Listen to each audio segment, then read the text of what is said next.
கர்த்தருடைய பரிசுத்தமுள்ள நாமத்திற்கு ஸ்தோத்திரம். இன்றைய நாளின் கர்த்தருடைய வார்த்தையாக மத்தேயு 14:36 அவருடைய வஸ்திரத்தின் ஓரத்தை ஆகிலும் அவர்கள் தொடும்படி உத்தரவாக வேண்டுமென்று அவரை வேண்டிக் கொண்டார்கள்.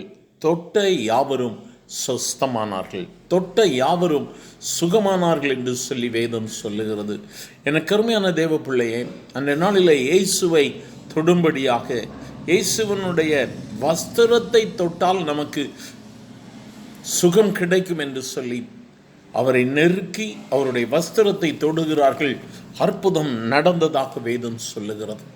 இன்றைய நாளிலும் நாம் அவரை நெருங்கி நம்முடைய நம்பிக்கை, நம்முடைய விசுவாசம் முழுமையாக அவருடைய வார்த்தையில் அவர் மேல் வைத்து நாம் அவரை கூப்பிடும் பொழுது அவர் நிச்சயமாக நமக்கு பதில் தருகிறவராக இருக்கிறார். மத்தேயு எழுதின சுவிசேஷம் 9 ஒரு சம்பவம் சொல்லப்பட்டிருக்கிறது. 12 வருடமாக பெரும்பாடு உள்ள ஒரு ஸ்திரீயை குறித்து வேதம் சொல்லுகிறது. அவள் தன்னுடைய ஆஸ்தியை எல்லாவற்றையும் செலவழித்தும் அவளுக்கு சுகமாகவில்லை. இப்பொழுது அவள் ஒரு தீர்மானம் எடுக்கிறாள். நான் அவருடைய வஸ்திரத்தை ஆகிலும் தொட்டால் சுகமாவேன் என்று தன் உள்ளத்தில் எண்ணிக்கொண்டு அவர் பின்னாலே வந்து அவருடைய வஸ்திரத்தின் ஓரத்தை தொட்டாள். அவருடைய விசுவாசம், நம்பிக்கை, இயேசுவை தொட வேண்டும், ஆனால் இந்த கூட்ட நெரிசல் முடியாது, ஆகவே அவருடைய வஸ்திரத்தை தொட்டால் போதும், எனக்கு அற்புதம் கிடைக்கும் என்று சொல்லி நம்பினாள். இந்த வார்த்தைகளை கேட்கிற எனக்கு அருமையான தெய்வச்சனமே, இந்த நாளிலும் கூட முழுமையாக இயேசுவை நம்புங்கள். அது சிறிய காரியமாக இருக்கலாம், பெரிய காரியமாக இருக்கலாம், குடும்ப சூழல்கள், குடும்ப காரியங்களாக இருக்கலாம், சரீர பலவீனங்களாக இருக்கலாம். ஆனால் இயேசுவை முழுமையாக நம்புங்கள். என் இயேசுவால் இது முடியும். என் இயேசுவால் இந்த காரியத்தை என் குடும்பத்திலே ஒழுங்குபடுத்த முடியும். என் இயேசுவால் என்னுடைய சரீரத்தில் இருக்கிற பலவீனத்தை நீங்கி அவர் என்னை பலப்படுத்த முடியும் என்கிற நம்பிக்கையோடு நாம் இன்றைய நாளில் ஒருமனப்பட்டு ஜெபிக்கும் பொழுது நிச்சயமாக தேவ வல்லமை கேட்கிற ஒவ்வொருவரையும் இந்த நாளில் நிரப்பும். பலவீனங்கள் மாறும், சரீரத்தில் இருக்கிற பலவீனங்கள் மாறும், குழப்பங்கள் குடும்பத்தில் இருந்து மறையும். இந்த நாளிலும் அவரை நோக்கி கூப்பிடலாமா?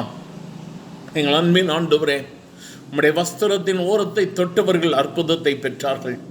இன்றைய நாளிலும் கூட நம்பிக்கையோடு கூட ஆண்டவரை உம்மை நோக்கி கண்ணீரோடு கூட ஜெபிக்கிற உம்முடைய பிள்ளைகள் தங்களுடைய சரீர சுகத்திற்காக ஆண்டவரை பலவீனங்கள் மறைய வேண்டும் என்று ஜெபிக்கிறவர்கள், இன்னும் குடும்பங்கள் ஆண்டவரை சூழ்நிலைகளை நிமித்தமாய் கட்டப்பட்டிருக்கிற பலவிதமான காரியங்களில் ஜெபிக்கக்கூடியவர்கள், ஆண்டவரை பண தேவைகளோடு கூட உம்முடைய சமூகத்தில் வந்து நின்று ஜெபிக்கிறவர்கள், பிள்ளைகளுடைய திருமணத்திற்காய் ஜெபிக்கிறவர்கள் ஒவ்வொருவரையும் இந்த வேளையில கர்த்தர் கண்ணோக்கி பாருங்கப்பா.